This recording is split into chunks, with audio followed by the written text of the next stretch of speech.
The year was 2387, and humanity had only been part of the Galactic Concord for 12 years. To the ancient species who ruled the stars, humans were nothing more than curious children who had somehow figured out how to travel between worlds. They were tolerated because the rules of the Concord demanded it, but they were never respected. How could they be? The elder races had built empires that lasted for thousands of years. They had seen countless species rise and fall like waves on a cosmic shore. Humans were just the latest arrivals, barely worth noticing. Commander Lisa Morgan stood in the great assembly hall of Prime, the station world where the Galactic Concord held its meetings. The chamber was enormous, designed to hold representatives from over 200 different species. Strange creatures filled the seats around her, some with scales, some with feathers, some with bodies made of living crystal. The air smelled different in each section of the room, filtered to match the needs of each species. Lisa felt very small standing in the center of that vast space, but she did not let it show on her face. She had come with a purpose, and she would not leave until she had spoken her piece. 3 of our colony ships were attacked 6 weeks ago, Lisa said, her voice carrying through the translation systems that filled the chamber. The vessels were traveling through neutral space, harming no one. They carried 43,000 civilians, including 12,000 children. They were taken by forces of the Dominion. A murmur ran through the assembly, but it was not a murmur of outrage. It was more like the sound of mild interest, the way someone might react to hearing about a minor traffic accident in a distant city. High Arbiter leaned forward in his seat. He was an species that had been part of the Concord since before humans learned to make fire. His body was covered in a hard shell that gleamed under the chamber lights, and his mandibles clicked together when he spoke. "The Dominion has not violated any Concord law," said. "The attack occurred outside Concord jurisdiction. This is an internal matter between your species and theirs." Lisa felt anger rise in her chest, but she kept her voice steady. "We are not asking the Concord to fight our battles. We are here to deliver a formal warning to the Dominion, witnessed by this assembly." This caused more interest.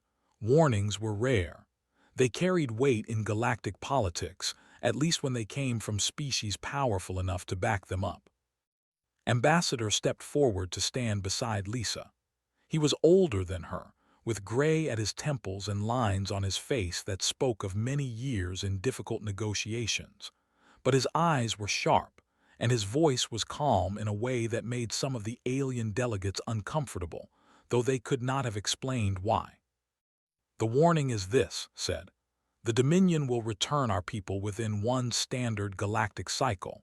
Every man, woman, and child taken from those ships will be delivered safely to human space. If this does not happen, humanity will consider itself in a state of total war with the Dominion." Laughter erupted from the section of the chamber. Ambassador, a massive creature covered in dark green scales, rose from his seat. He had 4 arms, each one thick with muscle, and his mouth was filled with teeth designed for tearing meat. He was an impressive sight, and he knew it. "Total war," said, his voice deep and rumbling. "Little mammals, do you understand what those words mean? The Dominion has ruled our sectors for 10,000 years. We have conquered species that were building starships when your ancestors were still living in caves. You have no fleet worth mentioning. You have no allies. You have nothing." He spread all 4 arms wide, a gesture of contempt among his people. "Your colonies now belong to us. Your people will serve us well in the mineral pits of go home, breed more workers for us, and be grateful we do not take more." The laughter spread through the chamber. Even species that had no love for the joined in. The idea of humanity threatening war against one of the most powerful empires in the galaxy was simply too absurd to take seriously. Waited for the laughter to die down. His expression had not changed. If anything, he seemed calmer than before, and that calmness was beginning to make some of the older delegates nervous. "I want to make certain you understand our position," said. "This is not a negotiation. This is not a request. This is a promise. If our people are not returned, we will hunt the Dominion across every sector of this galaxy. We will not stop for treaties. We will not stop for threats. We will not stop if you burn our worlds or kill our soldiers. Our children will continue the hunt. Our will continue it. 1,000 years from now, 10,000 years from now, there will still be humans hunting. This is what we are offering you. Return our people or face a war that will never end. The chamber fell silent. Something in its voice had cut through the amusement, something that did not match the weakness the galaxy expected from such a young species. Recovered first, he bared his fangs in what passed for a smile among the, "You are amusing, human. I will remember this moment when you are digging ore for my." Lisa stepped forward. Her hand did not move toward the ceremonial sidearm at her hip, but somehow every eye in the chamber was drawn to it anyway. "You were warned," she said quietly. "Remember that. When the hunting begins, remember that you were warned," and you laughed. The human delegation turned and walked out of the chamber. They did not look back. They did not need to. They had said what they came to say. Behind them, the assembly returned to its normal business. Within an hour, most of the delegates had forgotten the incident entirely. It was simply too ridiculous to dwell on. Humans threatening it would be like a mouse threatening a lion. The natural order of the galaxy was clear, and it would take more than strong words to change it. But a few of the older delegates, the ones who had lived long enough to see empires rise and fall, did not laugh. They had noticed something in the humans' eyes, something that reminded them of other species they had known, species that had seemed weak until they were pushed too far. One of these delegates was an ancient race of energy beings who rarely spoke in council. As the assembly continued its business, the representative turned to its neighbor, a silicon-based from the outer rim. "The young ones do not understand," the said, its voice like wind through crystal. "They see only what the humans lack. They do not see what the humans have." "And what is that?" the silicon creature asked. This form flickered, a sign of deep thought among its kind. "Patience," it said finally, "and memory. Those are dangerous things to have together, very dangerous indeed." But no one was listening. The galaxy had already moved on to other matters, confident that the humans would eventually accept their place in the natural order. They were wrong. 5 years passed and the galaxy continued as it always had. The Dominion grew stronger. They took more worlds, captured more slaves, and expanded their borders in every direction. The Galactic Conquered watched and did nothing, because doing nothing was what they had always done. The strong took from the weak, and the weak either adapted or disappeared. This was the way of things, and it had been the way of things for longer than most species could remember. The humans had gone quiet after their dramatic warning. Most of the galaxy assumed they had accepted reality. Perhaps they had tried to fight back in the early months, but what could such a young species really do against the war machine? Nothing, of course. They had probably realized their mistake and crawled back to their little corner of space to lick their wounds. Then the reports started coming in. The first incident happened at a mining outpost deep in the nebula. The outpost was small, just a few hundred workers extracting rare minerals from an asteroid field. One day, all communication with the outpost stopped. When a patrol ship arrived to investigate, they found the station dark and silent. Every aboard was dead. Not in battle, but killed one by one, quietly and efficiently, as if a ghost had moved through the station taking lives. On the main hull, someone had burned a message in perfect script. The message was simple. It said only, "We remember." The High Command dismissed the incident as the work of pirates, or perhaps a rival faction within their own empire. They increased patrols in the area and moved on. There was no reason to connect a single attack to the humans who had made such foolish threats years ago. 6 months later, a diplomatic convoy was ambushed in what should have been completely secure space. The convoy was carrying Ambassador himself, the same who had laughed at the humans in the conquered chamber. His escort ships were destroyed with surgical precision. The weapons used were unfamiliar, designed to cripple and disable rather than simply destroy. When rescue ships finally arrived, they found alive but changed. He would not speak. He would not eat.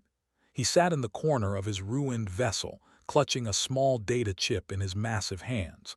On that chip were the names and faces of every human taken from the colony ships 5 years earlier. 43,000 names, 12,000 of them children. Never recovered. He spent the rest of his life in a medical facility, staring at walls and sometimes whispering a single word over and over: remember. They began to take the situation more seriously, but they still did not understand what they were facing. They thought in terms of fleets and armies, of territories and resources. They looked for a human military force they could engage and destroy. They found nothing, because that was not how humanity had chosen to fight this war. On the agricultural world of, the planetary governor was one of the most important figures in the Dominion. His world fed a dozen colonies and 3 military bases. He was protected by the best security they could provide, living in a fortress that should have been impossible to breach. He woke one night to find a human woman sitting in his bedroom. Her name was Cole, and 7 years ago she had been a schoolteacher on New Geneva, one of the colony worlds attacked by the. She had been taken along with her students. Most of those students had died in the first year, worked to death in the mineral pits of, had survived because she was useful. She could read, write, and do mathematics, skills that made her valuable to the overseers who ran the mining operations. For 3 years she had pretended to be broken. She had bowed her head and done her work and never caused trouble. But the whole time she had been watching, learning, memorizing patrol schedules and security codes, making contact with other human survivors, building a network that stretched across half of space, hidden in plain sight among the slaves the Dominion considered beneath notice. The governor reached for his weapon but was faster. She had always been fast, even before the pits had hardened her into something dangerous. "I have a message from humanity," she said, her voice flat and cold. "We are coming for all of you, every who had a hand in taking our people, every officer who gave orders, every soldier who followed them. We will find you. It might take years, it might take decades, but we will find you and we will make you answer for what you did." The governor tried to speak, but no words came out. He had never seen eyes like hers before, eyes that held nothing but patient, endless hatred. "You thought we would forget," continued. "You thought we would give up and move on. That is not who we are. Humans do not forget. We carry our grudges across generations. We teach our children to remember the wrongs done to us, and they teach their children. You could kill every human alive today, and our descendants would still be hunting yours 1,000 years from now." She killed him with her bare hands. It was not quick and it was not clean. When his security team finally broke down the door, they found her gone and their leader dead, with the same message carved into his scales: "We remember." Across space, similar incidents. Human survivors who had seemed broken and harmless revealed themselves as anything but.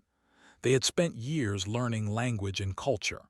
They understood how the Dominion worked, where its weaknesses were, how to move through its systems without being noticed. They had made maps of every facility, every patrol route, every vulnerable point. And they had been in contact with Earth the entire time. The human government had not been idle during those 5 years. They had built ships, but not the kind of ships they expected. Small, fast vessels designed for hit-and-run attacks. Stealth technology that could slip past sensors, weapons that could strike from impossible distances and disappear before any response could be organized. They had also been recruiting. Every human with a family member taken by the, every soldier who wanted revenge, every scientist who could find a new way to hurt the enemy. They came from every human world, united by a single purpose. The High Command finally began to understand that something was very wrong. This was not a conventional war. There were no battle lines, no territories to defend, no enemy fleet to engage. The humans were everywhere and nowhere, striking without warning and vanishing like smoke. A general named was given command of the response. He was considered one of the best military minds in the Dominion, a veteran of a dozen campaigns against other species. He studied the human attacks for months, trying to find a pattern, trying to understand the enemy's strategy. In the end, he wrote a report that was classified at the highest level and never released to the public. In that report, he said something that would have seemed impossible just a few years earlier. "We are not fighting an army," wrote. "We are fighting a species. Every human everywhere considers themselves part of this war. They do not distinguish between soldiers and civilians, between official actions and personal revenge. To them, it is all the same. The attack on their colony ships was an attack on their entire species, and their entire species has responded." He concluded with a warning that the High Command did not want to hear. "We cannot win this war by killing humans. There are too many of them and more are born every day. We cannot win by destroying their worlds because that will only make them hate us more. The only way to end this conflict is to give them what they want, return the survivors, make whatever amends they demand, and pray that it is enough." The High Command ignored his recommendation. They were the Dominion. They did not surrender. They did not apologize. They did not bow to species they considered inferior. That decision would cost them everything. 20 years had passed since Commander Lisa Morgan delivered her warning to the Galactic Concord.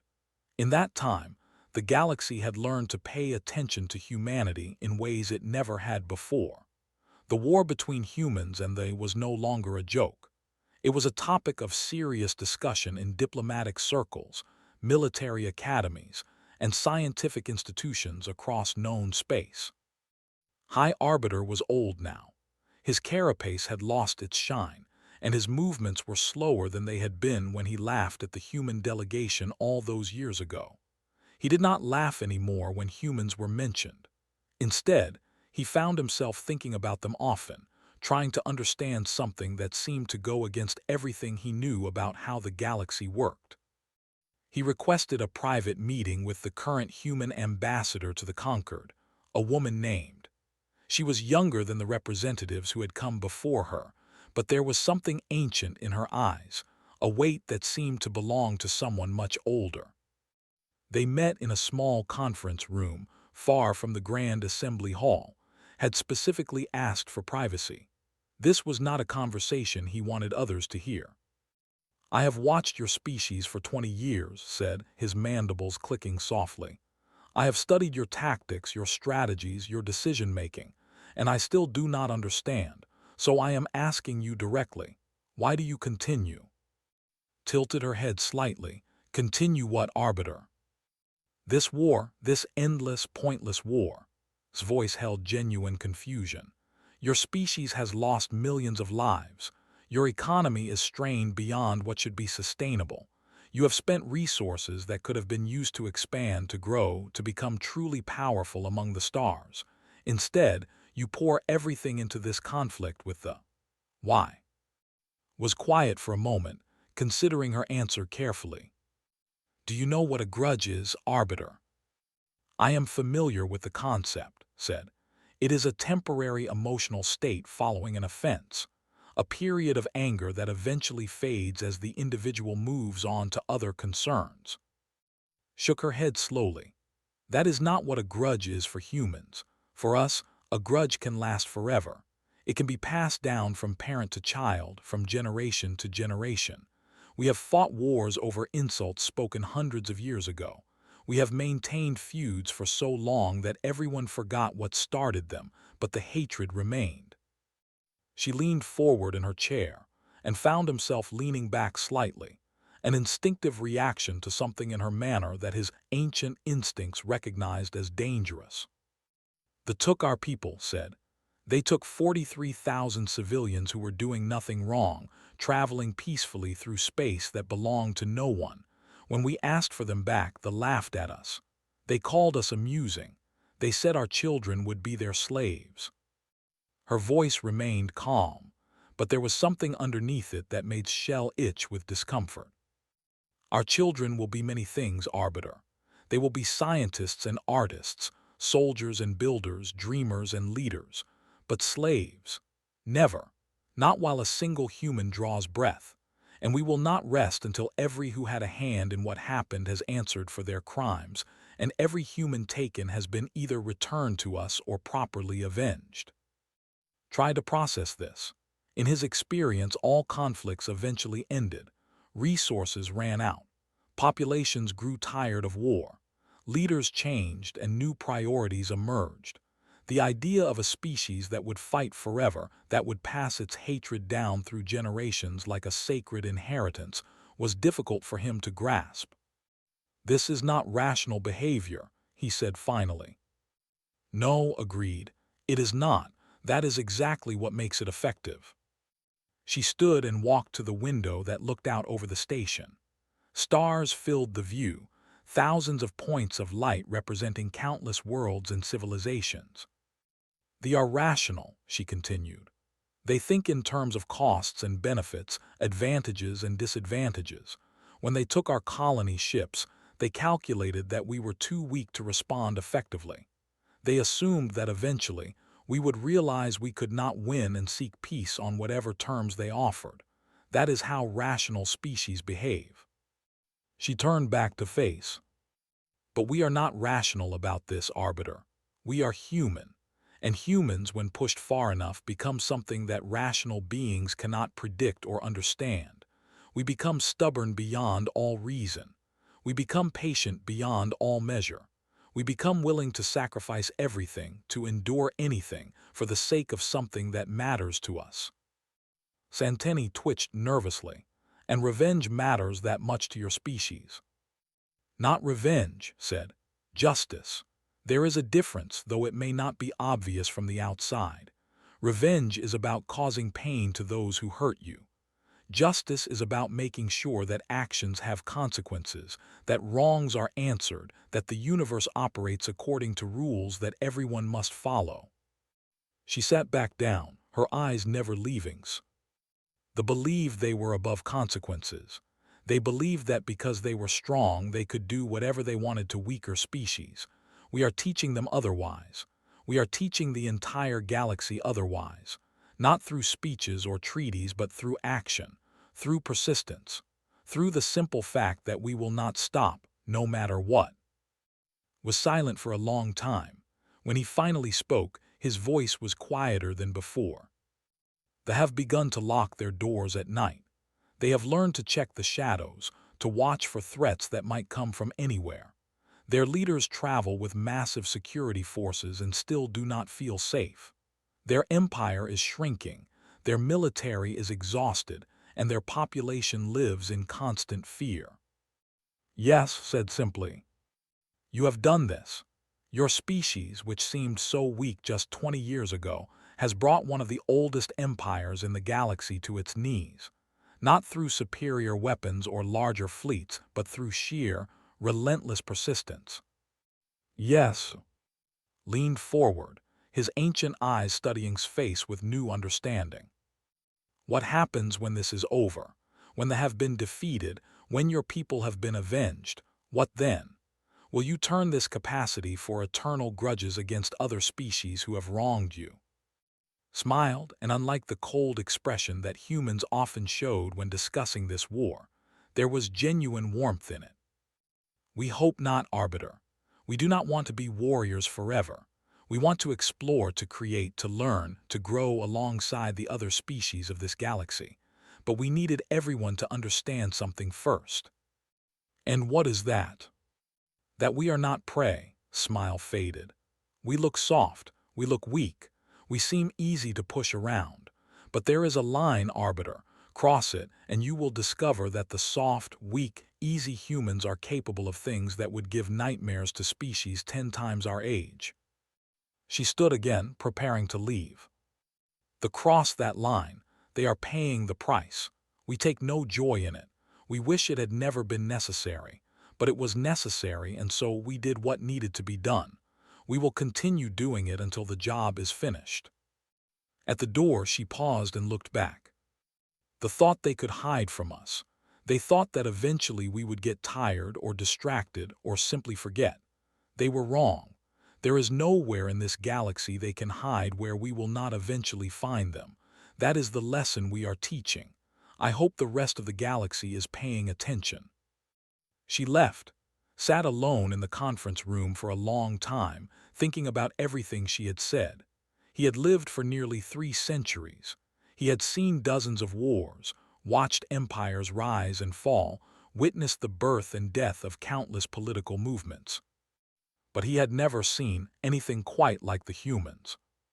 And for the first time in his long life, he found himself feeling something that surprised him: respect for a species he had once dismissed as irrelevant. The humans were not prey. The galaxy was learning that lesson the hard way. 53 years had passed since the warning was given and ignored. The Dominion that had once ruled vast stretches of the galaxy was now a shadow of its former power. Their empire had shrunk by more than half. Their military, once feared across dozens of sectors, was exhausted from fighting an enemy that refused to follow any rules of war they understood. Their population lived in constant fear, never knowing when the next attack would come or from what direction. Admiral Daniel Price stood on the bridge of the carrier Persistence, watching the stars through the main viewport. The ship was the 9th to carry that name. The previous 8 had all been destroyed in combat over the decades, but each time, humanity had built a new one and given it the same name. It had become a symbol, a reminder that no matter how many times they knocked them down, they would always get back up. Today, they had come for Prime itself. The hung in space before them, a massive planet covered in cities that had stood for thousands of years. Daniel had studied images of this world since he was a child. His grandfather had died ramming a cruiser in the early years of the war, becoming one of the first human heroes of the conflict. His mother had spent 20 years designing the weapons that now equipped the human fleet. His own children had grown up knowing that somewhere across the galaxy, a debt remained unpaid. 3 generations of his family had dedicated their lives to this moment. Now, finally, it had arrived. "Admiral, the fleet is in position," said his executive officer. She was young, barely 30, but she carried herself with the confidence of someone who had been preparing for this her entire life. Her grandmother had been one of the original colonists taken by the old woman had died in the mineral pits but not before passing her stories to her daughter, who had passed them to hers. Every person in this fleet had a story like that. Every human ship, every weapon, every strategy had been shaped by 50 years of memory and determination. "Signal the other fleet commanders," Daniel said. "Begin the approach." The human fleet was large by any standard, but it was not the largest force ever assembled for a battle. What made it dangerous was not its size but its experience. These ships and their crews had been fighting for decades. They knew every tactic the enemy might use because they had seen them all before. They had learned, adapted, and grown stronger with each engagement. And they were not alone. As the human ships moved toward Prime, other vessels joined them. A battle group from the consortium, whose people had lost 3 worlds to expansion 2 centuries ago and had never forgotten. Supply ships from the merchants who had been forced to pay tribute to the Dominion for generations and were eager to see their oppressors fall. Even observer vessels from the normally neutral choir of endless song, their crystalline forms humming with frequencies that human translators interpreted as anticipation. The galaxy was watching, and for the first time in a long time, it was rooting for the humans. They fought back with everything they had. Their orbital defense platforms opened fire as soon as the Allied fleet came into range. Their warships formed defensive formations around there, determined to protect it at any cost. They knew what defeat would mean. They had seen what humans did to those who had wronged them. But determination alone was not enough. The humans had spent 50 years preparing for this battle. Every weapon had been studied and countered. Every tactic had been analyzed and answered. The defensive platforms fell one by one. The warships were picked apart by coordinated attacks that seemed to know exactly where each vessel was weakest. Daniel watched the battle unfold with a strange sense of calm. There was no joy in what he was doing, no satisfaction in watching ships burn. This was simply a job that needed to be finished, a promise that needed to be kept. "Admiral," said, her voice tight with emotion, "we're receiving a transmission from the High Command. They're requesting terms of surrender." The bridge fell silent. After 53 years, those words seemed almost unreal. Daniel closed his eyes for a moment, thinking of everyone who had not lived to see this day.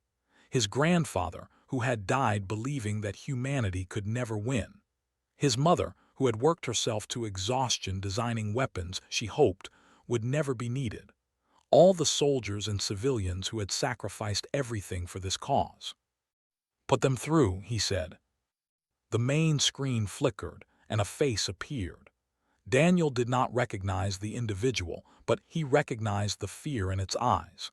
It was the same fear he had seen in other faces over the years, the fear of a predator that had finally met something it could not kill. "Human Commander," the said, its voice unsteady, "we acknowledge defeat. We will accept whatever terms you offer. Please end this war."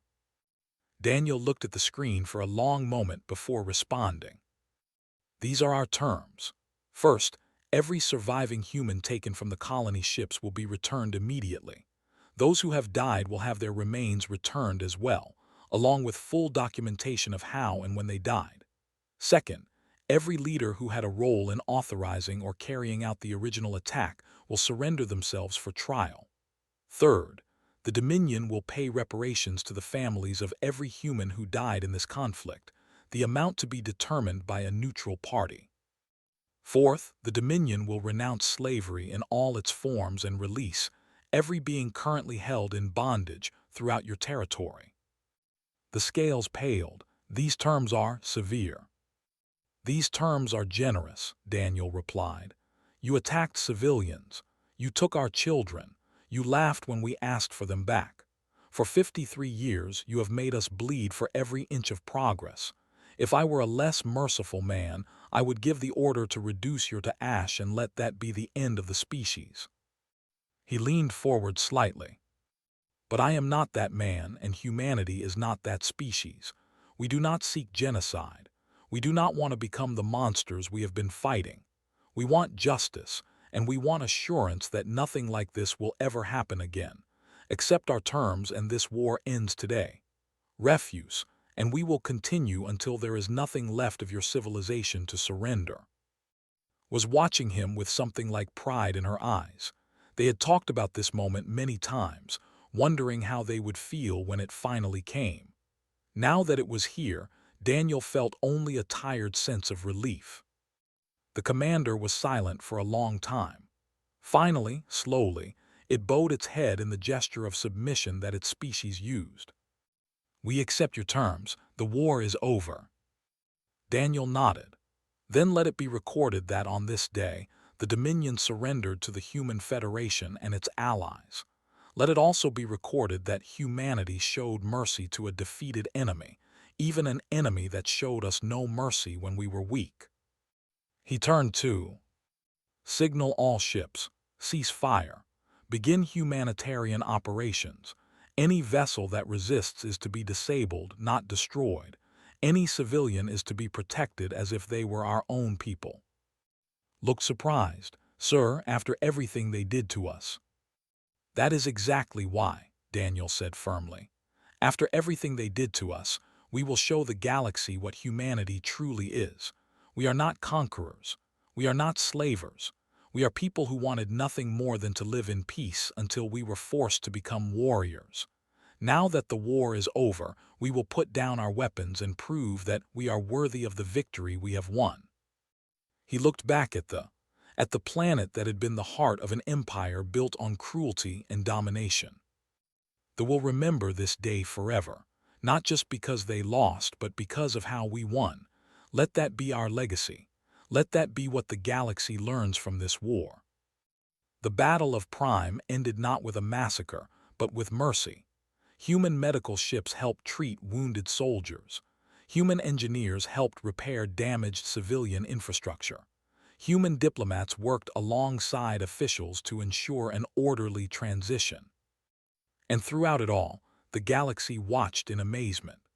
The species that had been mocked and dismissed had not only won an impossible war but had done so without losing its soul. It was, many observers would later agree, the moment when everything changed. 100 years had passed since Commander Lisa Morgan and Ambassador stood in the Great Assembly Hall of Prime and delivered their warning to the galaxy. A century of change had transformed everything. The galactic concord that had once dismissed humanity as irrelevant now counted them among its most influential members. The dominion that had laughed at human threats was gone, replaced by a smaller and more humble republic that had formally renounced its imperial past. The assembly hall itself had been rebuilt twice since that fateful day, each time larger than before to accommodate new member species and the growing importance of galactic politics. The current hall could hold representatives from over 500 civilizations, a testament to how much the galaxy had changed in a single human century. Ambassador Gregory stood in the center of that vast chamber, wearing the formal uniform of the Human Federation Diplomatic Corps. He was a tall man with kind eyes and a patient manner, traits that served him well in his profession. He was also the great-great-grandson of the man who had made the promise that started everything. In his pocket, Gregory carried a small data chip that had been passed down through his family for 4 generations. On that chip was a recording of his ancestors' speech to the conquered, the warning that had been laughed at and ignored. He did not need to play it. He had memorized every word long ago, but he liked having it with him, a connection to the history that had shaped his family and his species.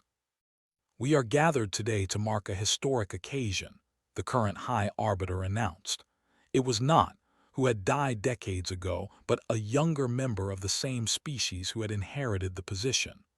100 years ago, humanity delivered a warning to this assembly. That warning led to a conflict that reshaped the political landscape of our galaxy. Today, we acknowledge the lessons learned from that conflict and formally welcome the Human Federation as a permanent member of the Galactic Council. Applause filled the chamber, genuine and respectful. Gregory accepted the recognition with a humble nod, thinking about all the people who should have been here to see this moment but were not. After the formal ceremony ended, Gregory made his way through the crowd of delegates and well-wishers. He had obligations to fulfill, hands to shake, words to exchange. But there was one conversation he wanted to have before anything else. He found the young diplomat standing near the back of the chamber, looking uncomfortable amid the celebration. The young male's scales were a pale green, a sign of submission and anxiety in his species. He had been born long after the war ended, inheriting the burden of history without ever having played a part in creating it. "Ambassador," the said as Gregory approached. His voice was quiet, almost hesitant. "I was not sure if you would speak with me." "Why would I not?" Gregory asked gently. The scales shifted slightly. "Because of what my people did to yours, because of the suffering we caused, because even after 100 years, there are humans who look at any and see only enemies." Gregory nodded slowly. This was not the first time he had encountered such fears. The war had ended decades ago, but its shadow still fell across relations between their species. "My great-great-grandfather stood in this very chamber a century ago," Gregory said. "He made a promise that day, and our species kept that promise at tremendous cost. Millions of humans died. Millions of died. Worlds were burned, families were destroyed, and wounds were created that will take generations more to fully heal." The young lowered his head, unable to meet Gregory's eyes. "But that war is over," Gregory continued, his voice softening. "The debt has been paid, the dead have been honored, the criminals have been punished. Your people are not our enemies anymore. They have not been our enemies for a very long time." The looked up surprised. "You truly believe that?" "I do, and I believe something else as well." Gregory reached into his pocket and touched the data chip, drawing strength from the connection to his ancestor. "I believe that the purpose of memory is not to keep hatred alive, but to ensure that the same mistakes are never repeated." He placed a hand on the young's shoulder, a gesture that would have been unimaginable a century ago. "We will never forget what happened. That is not a threat, young one. It is simply who we are. 1,000 years from now, humans will still tell the story of the colony ships, the warning, and the war that followed. But we tell that story not to keep the hatred burning, but to remind ourselves and others of what happens when one species thinks it can prey upon another without consequence." Gregory turned to look out at the assembly hall, at the hundreds of species gathered in peace. The galaxy learned something from our conflict. They learned that appearances can be deceiving, that small does not mean weak, and that patience is a power greater than any weapon. Most importantly, they learned that humanity keeps its word. When we say we will do something, we do it. When we make a promise, we fulfill it.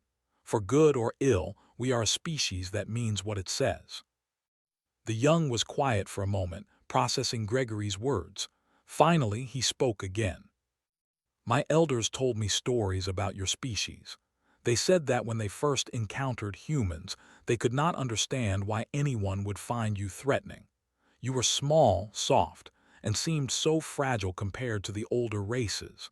They thought you would be easy to dominate." Gregory smiled at this. It was a warm smile, without any of the cold edges that human expressions had carried during the war years. "And what do they say now?" "They say that they were fools. They say that size and strength and age mean nothing against a species that refuses to give up." The scales shifted to a deeper green, a sign of respect among his people. "They say that humans are the most dangerous species in the galaxy, not because of your weapons or your technology, but because of something inside you that simply will not break." "Stubbornness," Gregory said with a slight laugh. "That is the word you are looking for. Humans are stubborn beyond all reason. We get an idea in our heads and nothing in the universe can shake it loose." He turned to face the young fully, his expression becoming more serious. "But stubbornness can be a force for good as well as a force for destruction. Right now, I am stubborn about something else. I am stubborn about building a galaxy where species like yours and mine can live together in peace. I am stubborn about creating a future where children do not grow up learning to hate. I am stubborn about proving that the war was not the end of our story, but the beginning of something better." The young's posture straightened slightly, his scales shifting to colors that Gregory's translator interpreted as hope. "I would like to help build that future," they said, "if you will allow me." Gregory extended his hand in the human gesture of greeting and partnership. They hesitated for only a moment before reaching out with one of his own hands and grasping it. "Then let us begin," Gregory said, "together." Around them, the assembly continued its business, representatives of hundreds of species going about the work of maintaining peace in a complex galaxy. Most of them paid no attention to the two figures standing near the back of the chamber, a human and a shaking hands. But some of the older delegates noticed. They saw the descendants of enemies becoming allies, the children of war reaching toward peace. And they understood that this, more than any battle or treaty, was the true victory that humanity had won. They had not simply defeated they had proven that even the deepest wounds could heal, that even the longest grudges could eventually give way to forgiveness. The galaxy would never forget humanity. That had been ensured by a century of determination and sacrifice. But what the galaxy would remember was not just the war, or the warning, or the price that was paid. They would remember that when given the choice between endless vengeance and lasting peace, humanity chose peace. And that in the end made all the difference.